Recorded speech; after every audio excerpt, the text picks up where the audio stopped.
अस्सलामुअलैकुम, उम्मीद करता हूँ आप सब ठीक होंगे। Here Talha Mazhar, currently studying as third year MBBS student in Nishtar medical university. आज हम इंट्री टेस्ट की गाइडेंस सीरीज स्टार्ट कर रहे हैं, जिसमें हम पहले सब्जेक्ट वाइज और उसके बाद एक कंप्लीट वीडियो बनाएंगे, जिसमें आपको बताऊंगा कि आप अपने एफर्ट्स को सही डायरेक्शन में लगाकर मैक्सिमम आउटकम और एफिशिएंसी कैसे हासिल कर सकते हैं। तो चलें वीडियो का आगाज करते हैं।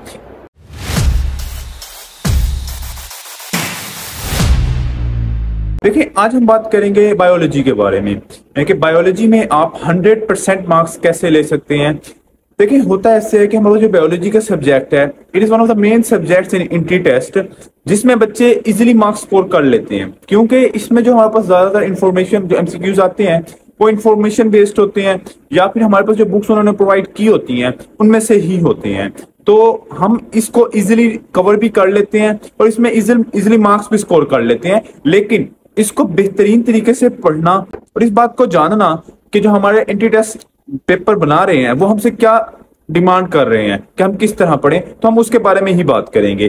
देखें, फर्स्ट ऑफ ऑल मैंने तमाम चीजों को पॉइंट्स में डिवाइड किया हुआ है, तो मैं आपको पॉइंट्स में ही बताऊंगा कि कौन कौन से पॉइंट आपने कवर करना है और कौन कौन से पॉइंट आप छोड़ भी सकते हैं। ठीक है, तो आप अपने पास एक नोटबुक रख लें, आप साथ साथ मेरे पॉइंट्स लिखते जाएं। वो देखें, first of all the most important point is good teachers, good lectures, good source of knowledge. ठीक है, देखें, आपको पता है कि आप एंट्री टेस्ट में आते हैं, ठीक है, FSC से पढ़ के।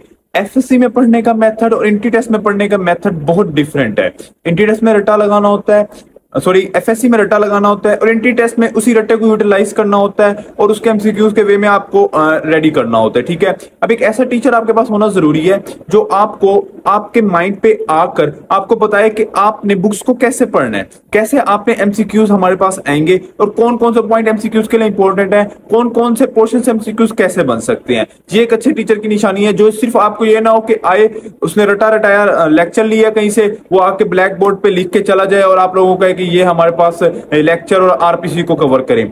अच्छा टीचर की निशानी यह है कि वो आपके ड्रॉबैक्स और आपके वीक पॉइंट्स पे वर्क करे। तो एक ऐसे टीचर का होना जो आपके लेवल पे आकर आपको पढ़ाए, आपके वीक पॉइंट्स को खत्म करे और इसी तरह आपको हर तरह से फैसिलिटेट करे। और अच्छे लेक्चर्स भी इसी तरह आपकी हेल्प कर सकते हैं। जो हमारे पास लेक्चर्स वो अच्छे होंगे जो एंट्री टेस्ट के लेवल के लेक्चर हो, ना कि FSC के लेवल के। एंट्री टेस्ट के वे में आपको पढ़ाएं और उसी से आपको फायदा भी होगा।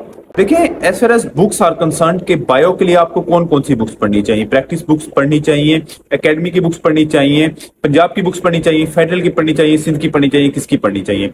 देखें, होता ऐसे है कि आपको पता है कि जो हमारे पास बायोलॉजी का पोर्शन है ये ऑलमोस्ट हर जगह सेम ही होता है। मास वाइज कुछ एक्स्ट्रा चीजों के इंफॉर्मेशन बेस्ड चीजें अक्सर डिफरेंट प्रोविंसेस में ज्यादा होती हैं और किसी दूसरे सूबे में वो कम होती हैं, सूबे की बुक में। ठीक है, तो हम ये बात करते हैं कि पंजाब की जो बुक है ना, वो तो आपने लाजमी पढ़नी है, उसको बहुत अच्छे से पढ़ना है, वर्ड टू वर्ड पढ़ना है, हर वर्ड पे गौर करना है, हर चीज पे बहुत ज्यादा गौर करना है। ठीक है, उसके बाद आपने फेडरल की बुक भी पढ़नी है। ठीक है, अब आपने करना यूं है कि बायो की जो बुक आपने पंजाब की पढ़ी, ठीक है, अब फेडरल की बुक आप पढ़ेंगे, आपको अंदाजा हो जाएगा काफी चीजें सेम है। जो आपको लगता है कि नई चीज है वो आप अपनी बायो की बुक पे लिख लें, यानी पंजाब की बुक पे लिख लें।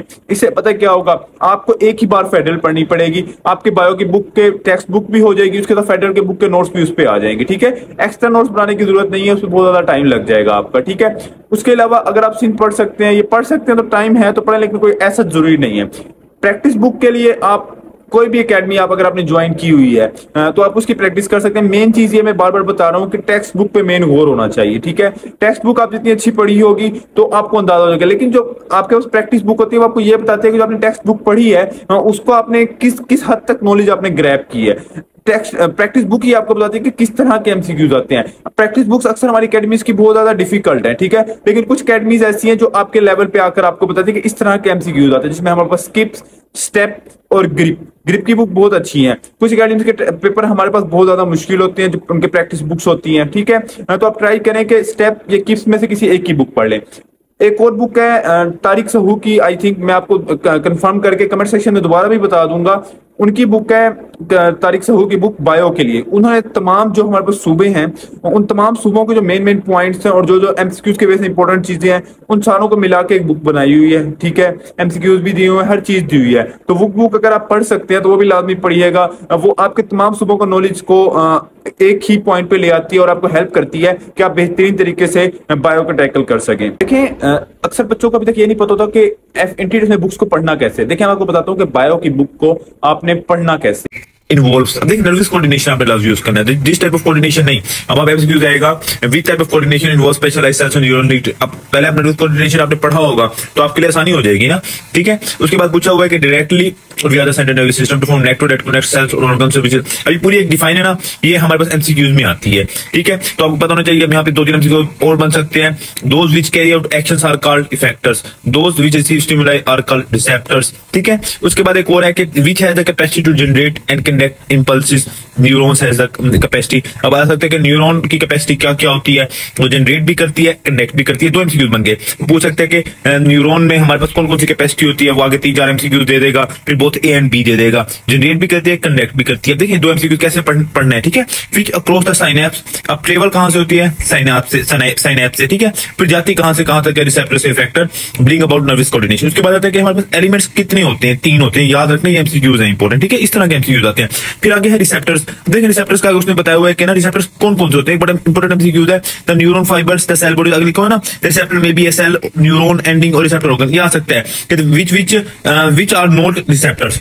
ये 3 ऑप्शन दे देगा, चौथा दे देगा। अगर आपने तीनों अच्छे से पढ़े होंगे तभी आपको पता होगा कि चौथा कौन सा है, ठीक है। इसलिए हर एक लफ्ज पे गौर करना है। उसके बाद जैसे हमारे पास स्टिमुलाई बताओ कि कौन कौन से होते हैं, इलेक्ट्रिक शॉक होते हैं, mechanical, chemical, light and chemical stimuli, temperature stimuli, इसमें कोई भी वो चेंज कर सकते हो, कहते हैं कि तो इसमें से कौन सा। देखिए उसके बाद तमाम रिसेप्टर्स हैं, आपने हर एक रिसेप्टर पे गौर करने को, कौन कौन सी चीज सेंस कर सकता है, उसके स्टिमुलाई कौन कौन सा, हर एक लफ्ज पे गौर करना है, ठीक है। उसके बाद आपने देखना है कि कीमो रिसेप्टर किस टाइप के रिसेप्टर्स होते हैं, ठीक है, कहां कहां पाए जाते हैं, जितने आप देख सकते हैं हर एक वर्ड पे गौर करना है, ठीक है। तो डिफरेंशिएट करके देखना है कि उसके बाद कोई भी रिसेप्टर पढ़ना है तो उसके पीछे कीमो रिसेप्टर आर फोर्स्ड, मैं ऐसे पढ़ना है, mechanoreceptors detect stimuli, photoreceptors they respond to stimuli. देखिए आपने मतलब वो बेस जो टर्म है ना वो यूज करनी है, तो वो बहुत ज्यादा हेल्प करेगी। तो ये बेस्ट तरीका है बायो के पढ़ने का, हर वर्ड पे गौर करें और चीजों को जो याद करने वाले उनको मेमोराइज करें और बाकी चीजों को आप डिफरेंशिएट करके याद करें। देखिए, ये तो मैं आपको बता दें कि बायो की बुक आप पढ़ेंगे कैसे। इसके अलावा आपने ये करना है कि जितनी भी हमारे पास एक्सरसाइज है, जितने भी फिल इन द ब्लैंक्स हैं, एक्सरसाइज में जितने भी एमसीक्यूज हैं, जो भी डेटा, जो भी क्वेश्चन पूछा गया है वो आपने लाजमी करना है, ठीक है। अक्सर वहीं से एमसीक्यूज आते हैं और उसी वे में एमसीक्यूज आते हैं, ठीक है। इसके अलावा जो डायग्राम्स के नीचे जो एमसीक्यूज दिए होते हैं, सॉरी एमसीक्यूज डायग्राम के नीचे एक हमारे पास इन्फॉर्मेशन लिखी होती है, डायग्राम्स होते हैं, डायग्राम्स पे गौर करना है आप। अक्सर डायग्राम्स में एमसीक्यूज होते हैं और वो वही एमसीक्यूज उठा के आपको सीधा दे देते हैं, ठीक है। उसके बाद जो डायग्राम्स के नीचे स्टेटमेंट्स लिखे होते हैं वो बहुत ज्यादा इंपॉर्टेंट होती है। जहां पे डिस्कशन की गई हो ना, मतलब एक पूरे चैप्टर का रिव्यू दिया गया हो, समरीज आप पढ़ सकते हैं। समरीज बहुत ज्यादा हमारे पास हेल्प करती है पूरे नॉलेज को ग्रैब करने में, और अक्सर समरीज ही हमें एमसीक्यूज में हेल्प करती है सोल्व करने में, ठीक है। समरीज को भी बहुत अच्छे से पढ़ना है आपने। देखिए बायो का ना जो सबसे ज्यादा हमें हेल्प करती है ना चीज, वो पास पेपर से हेल्प करती है, क्योंकि वो हमें बताती है कि किस तरह के एमसीक्यूज आ रहे हैं, उन्हें किस तरह करना है, ठीक है। अब पास पेपर्स में आपने ना ये ट्राई करना है कि पास पेपर आपको फिंगर टिप्स पे आते हो।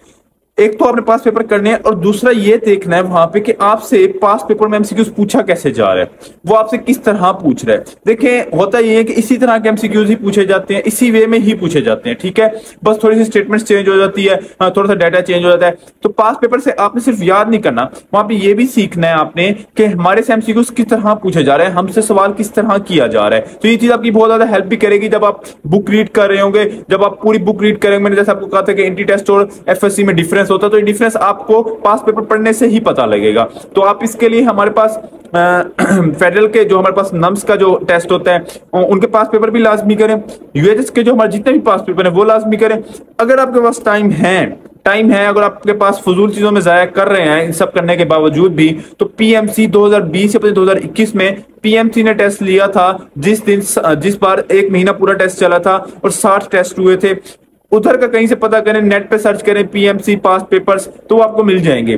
तो उनके बायो के एमसीक्यूज, केमिस्ट्री के एमसीक्यूज, सारों के एमसीक्यूज देखेंगे तो वहां से भी बहुत ज्यादा आपको हेल्प होगी। पेपर थे तो मुश्किल, लेकिन वहां से कोई ना कोई आपको एमसीक्यूज में हेल्प हो जाएगी, क्योंकि अक्सर एमसीक्यूज उन्होंने यूएचएस के ही उठाए हुए थे और इन्फॉर्मेशन बेस्ड थे, तो आपकी मे भी हेल्प कर लें। देखिए एक और जो चीज होती है ना कि आपको अगर कोई आपके साथ ग्रुप में दोस्त है, ठीक है, लेकिन ट्राई करें कि आपने चैप्टर खत्म किया ना, आप दोनों ना एक सेशन रख लें आधे घंटे का। आपने उसे कहना है कि तुम मेरे से एमसीक्यूज पूछो इस चैप्टर में, जितना मुश्किल तुम पूछ सकते हो, जितना तुमने डीप पढ़ा है उतना डीप पूछो और मैं तुमसे पूछता हूँ, ठीक है। इस तरह आप ना कम से कम 30 से 40 एमसीक्यूज की प्रैक्टिस करें, ठीक है। तो वो एक तो आपकी डिस्कशन होगी दोनों दोस्तों की, और आप दोनों एक दूसरे के कंपटीशन में मुश्किल एमसीक्यूज पूछोगे और आपकी तैयारी भी बेहतरीन हो जाएगी। इस तरह ग्रुप में पढ़ना से आपकी बहुत ज्यादा हेल्प भी होती है। 3-4 दोस्त बैठ जाओ और सारे मिलकर ग्रुप में बैठ के दूसरे एमसीक्यूज पूछो, तो ये चीज बहुत ज्यादा हेल्प करेगी आपकी, ठीक है। लेकिन ट्राई करना कि ये तब करना जब आपका सारा सिलेबस पहले खुद कवर हो रहा हो, ठीक है, तब ये चीज बहुत ज्यादा आपकी हेल्प करेगी। ओके, इसी तरह अगर आप ऐसे करें कि आप अपनी तरफ से एमसीक्यूज बनाएं। देखें, मैंने आपको बताया कि जो मैं था, मेरी एक आदत थी, मैं ना हर टॉपिक के ना खुद एमसीक्यूज बनाता था और खुद से पूछता था, ठीक है, तो खुद को समझाता था।